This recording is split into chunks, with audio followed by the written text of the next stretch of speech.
M dashes show relationships and M dashes break a sentence flow. This is lesson 24 in the Architecture of Grammar. My name is Léandre Larouche. I'm the author of the Architecture of Grammar and the founder of Trivium Writing. In this video, we're going to be talking about two punctuation marks, the N dash and the M dash. So this is N and this is M.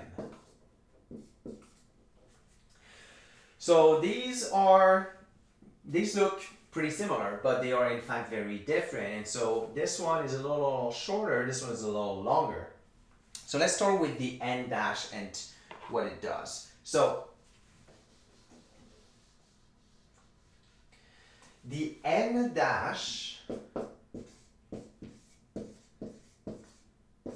really what it does is show the relationship between two things. So for example, the 2020, 2030 decade, that is, we're using the N dash, and we have another example somewhere around here. If I can just find it.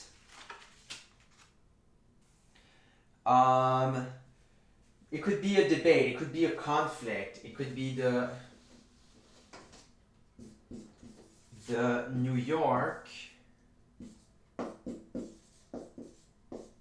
Toronto debate, or it could be conflict or whatever. So we're using the N dash to separate these two things. So that's for the N dash. It shows a relationship. It shows between two words. And so the New York-Toronto debate, it could be the New York-Toronto conflict. And this is very unlike the M dash, because what the M dash does, and you can use it in many different ways, but what it really does is it breaks the sentence flow. So I'll have my sentence, actually may use this one. So I have a who and I have a what,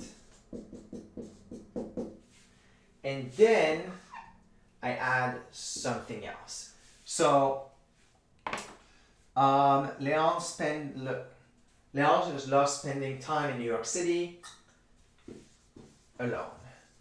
So what I've done is I've broken the flow. I added this, and so it kind of puts some emphasis on this. It separates this from the rest of the sentence, and so it shows that it's quite different.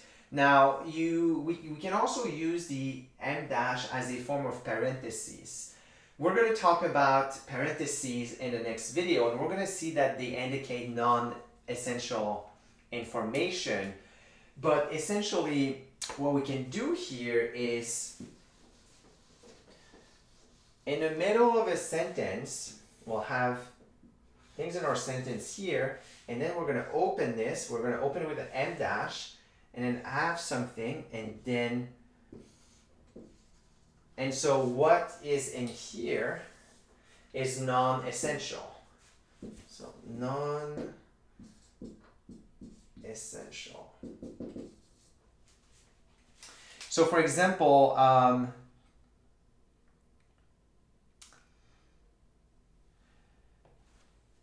Léandre, who loves cosmopolitan cities, it could also be in commas, but here it would show something quite different. It would actually, it would put it as in a parenthesis, and so then Léandre, who loves cosmopolitan cities, lives in New York.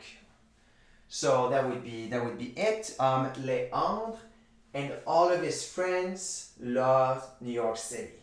So that's another example. But really what it does, what the M dash does, is it creates a space, and so you're essentially saying something, and you're interrupting to say something else, and then you're going to go back to the original idea that you were talking about. So it's essentially interrupting the flow to say something, and you can use that because we do this when we write. We do this all the time, and it's actually very useful to write in a way that's conversational, write in a way that sounds like the way that people would speak. So this is how you use the em dash to interrupt the flow in a sentence and add additional information. So you can see all the examples in lesson 24 and the architecture of grammar.